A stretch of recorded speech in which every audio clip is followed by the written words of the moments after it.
사랑하는 형제자매 여러분, 그리고 진리를 탐구하는 모든 분들께 주님의 이름으로 문안드립니다. 오늘 우리는 믿음의 여정에서 마주하게 되는 가장 근본적인 질문 중 하나를 깊이 들여다보고자 합니다. 그것은 바로 어떻게 보이지 않는 하나님을 믿을 수 있는가? 라는 세상의 물음입니다. 특히 현대사회는 과학적 증거를 절대적인 기준으로 삼으며 우리에게 이렇게 요구하곤 합니다. 비범한 주장에는 비범한 증거가 필요하다. 이 말은 언뜻 들으면 매우 합리적이고 논리적으로 들립니다. 하지만 이 견고해 보이는 문장 뒤에는 어쩌면 처음부터 기적과 초월적 존재를 받아들이지 않으려는 보이지 않는 벽이 숨어 있을지도 모릅니다. 이 깊은 나눔을 시작하기 전에 잠시 시간을 내어 구독과 좋아요를 눌러주시면 감사하겠습니다. 여러분의 작은 클릭 하나가 이 진리의 메시지가 더 많은 영혼에게 닿게 하는 귀한 도구가 됩니다. 이 채널을 통해 하나님의 말씀이 널리 퍼져나가도록 함께 동역해 주시는 모든 분들께 주님의 축복이 가득하기를 기도합니다. 자, 이제 믿음과 이성의 경계에 서서 한 걸음 더 깊이 들어가 보겠습니다. 어떤 이들은 우리에게 이렇게 말합니다. 예수님의 부활과 같은 기적을 믿으려면 그에 상응하는 엄청난 증거가 있어야 한다고요. 좋습니다. 그렇다면 어떤 증거가 그들을 만족시킬 수 있을까요? 만약 2000년 전 예수님의 무덤 앞에 고화질 비디오 카메라가 설치되어 있었다고 상상해 봅시다. 영상 속에서 거대한 돌문이 저절로 굴러가고 빛나는 형체의 예수님께서 걸어 나오는 장면이 생생하게 찍혔다면 그것으로 충분할까요? 아마 아닐 겁니다. 그들은 이 영상은 정교하게 조작된 가짜일 뿐이야. 특수 효과로 얼마든지 만들어낼 수 있지 라고 말할 것입니다. 그들의 주장은 결국 어떤 종류의 증거를 가져와도 그것을 자연현상이나 인간의 속임수로 설명하려는 시도로 기결됩니다. 이것은 증거를 찾는 태도가 아니라 처음부터 기적의 가능성 자체를 부정하는 선언적 거부에 가깝습니다. 이러한 태도는 마치 우리가 일상생활이나 법정에서 사용하는 상식에 기반한 것이라고 주장됩니다. 법정에서 재판관은 증인의 증언이 얼마나 현실적으로 가능한지를 따져 유무죄를 판단합니다. 초자연적인 현상은 애초에 고려 대상이 아니죠. 하지만 바로 여기에 핵심적인 오류가 있습니다. 하나님의 존재와 그분의 역사는 인간의 법정이나 상식의 잣대로 잴 수 있는 영역이 아닙니다. 그것은 세상의 법칙을 초월하는 사건이기 때문입니다. 어떤 회의론자는 이렇게 말할지도 모릅니다. 만약 내일 아침 갑자기 온 땅이 흔들리고 하늘에서 은빛 광채가 쏟아지며 미켈란젤로의 조각상 같은 얼굴을 한 거인이 나타나 나를 지목하며 나는 실존한다. 너의 논리놀이는 이제 그만두어라 라고 말한다면 나도 당장 다음 주일 교회 맨 앞자리에 앉을 것이다. 매우 극적인 상상입니다. 하지만 과연 그럴까요? 아마도 그 거인이 사라진 후 그는 자신의 머리를 감싸쥐며 이렇게 생각할 가능성이 더 높습니다. 내가 끔찍한 환각을 경험했구나. 어젯밤에 먹은 음식이 잘못됐나? 결국 그에게 초월적 경험은 믿음의 증거가 아니라 치료가 필요한 뇌의 착각으로 해석될 뿐입니다.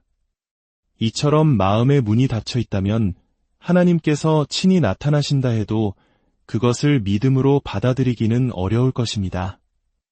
이제 증명의 책임이라는 문제로 넘어가 보겠습니다. 많은 무신론자들은 신이 없다는 것을 증명할 수는 없지만 신이 있다는 것을 증명해야 하는 책임은 신자들에게 있다고 말합니다. 그리고 존재하지 않는 것을 증명하는 것은 불가능하다는 말을 덧붙이곤 합니다. 하지만 이 말은 사실 논리적으로 견고하지 않습니다. 우리는 수많은 것들이 존재하지 않음을 증명할 수 있습니다. 예를 들어 우리는 지구상에 살아있는 티라노사우루스가 없다는 것을 충분한 증거를 통해 증명할 수 있습니다. 또한 결혼한 총각이 존재하지 않는다는 것은 그 단어의 정의 자체에 모순이 있기에 논리적으로 증명됩니다. 진정한 질문은 이것입니다. 스스로를 자연주의자, 즉 물질적인 자연 세계가 전부라고 믿는 사람들은 그들의 신념을 어떻게 증명할 수 있을까요?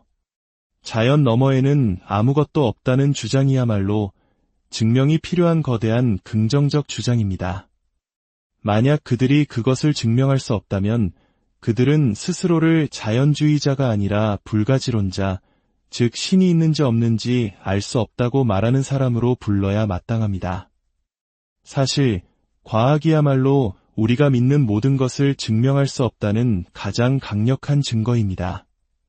과학이 증명할 수 없는, 그러나 우리 모두가 합리적으로 받아들이는 진리들이 최소 5가지나 있습니다. 첫째, 논리와 수학의 진리입니다. 과학은 논리와 수학을 사용할 뿐 그것들을 증명하지는 못합니다. 그것들은 과학의 전제 조건입니다. 둘째, 형이상학적 진리입니다. 나 외에 다른 사람들도 의식을 가지고 있다거나 우리가 보는 외부 세계는 실제한다거나 과거는 5분 전에 기억과 함께 창조된 것이 아니다와 같은 믿음들은 과학적으로 증명 불가능하지만 우리는 이것을 믿지 않고는 하루도 정상적으로 살아갈 수 없습니다. 셋째, 윤리적 진리입니다. 과학은 사람을 죽이면 어떤 물리적 현상이 일어나는가를 설명할 수 있지만 사람을 죽이는 것이 왜 악한가는 설명하지 못합니다. 나치 수용소의 과학자들과 민주주의 국가의 과학자들 중 누가 더 악했는지를 과학은 판단할 수 없습니다. 넷째, 미학적 진리입니다. 아름다움은 과학으로 측정하거나 증명할 수 없습니다. 노을의 아름다움이나 베토벤 교향곡의 숭고함은 과학의 언어로 환원될 수 없습니다. 그리고 마지막으로 가장 놀랍게도 과학 그 자체입니다. 과학은 과학적 방법론으로 스스로의 정당성을 증명할 수 없습니다. 예를 들어 아인슈타인의 특수 상대성 이론은 빛의 속도는 어느 방향으로나 일정하다는 증명 불가능한 가정을 기반으로 세워졌습니다.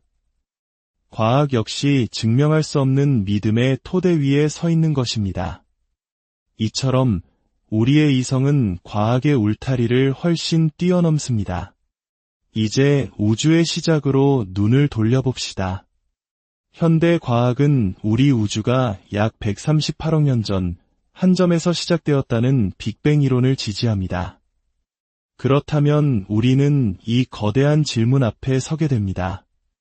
무에서 어떻게 유가 생겨났는가? 논리적으로 시작이 있는 모든 것에는 원인이 있다는 것은 자명한 진리입니다. 우주가 시작되었다면 우주 역시 원인을 가져야만 합니다. 그리고 그 원인은 우주, 즉 시간과 공간과 물질을 초월하는 존재여야 합니다. 시간과 공간을 초월하고 물질이 아니며 이 모든 것을 시작하게 할 만큼 엄청나게 강력하고 무에서 창조를 선택한 인격적인 존재. 이것이 바로 우리가 하나님이라고 부르는 분의 속성입니다. 어떤 이들은 이 원인이 스스로를 설계하는 초월적 컴퓨터일 수도 있다고 반박합니다. 하지만 생각해 보십시오. 컴퓨터는 물리적인 실체이며 작동하는 데 시간이 걸립니다. 만약 시간과 공간을 초월한 비물질적인 컴퓨터가 있다면 그것은 더 이상 우리가 아는 컴퓨터가 아닙니다. 그것은 사실상 하나님의 또 다른 이름일 뿐입니다. 단어를 바꾼다고 해서 실체가 바뀌지는 않습니다. 사랑하는 여러분, 세상은 우리에게 증거를 요구하지만 정작 그들 자신은 자연이 전부라는 증명할 수 없는 믿음 위에 서 있습니다. 반면 우리의 믿음은 맹목적인 도약이 아닙니다. 그것은 우주의 시작과 질서, 인간의 도덕과 아름다움에 대한 갈망, 그리고 무엇보다 역사적 예수의 삶과 죽음, 그리고 부활이라는 강력한 증거들에 뿌리내린 합리적인 신뢰입니다. 오늘 나눈 이 지적인 여정이 여러분의 믿음을 더욱 굳건하게 하고 세상의 질문 앞에 담대히 설 수 있는 힘이 되기를 소망합니다. 논리와 이성은 우리의 적이 아니라 하나님께서 주신 귀한 선물이며 그 선물을 통해 우리는 하나님의 위대하심을 더욱 깊이 깨닫게 될 것입니다. 여러분의 삶에 하나님의 은혜와 평강이 늘 함께 하시기를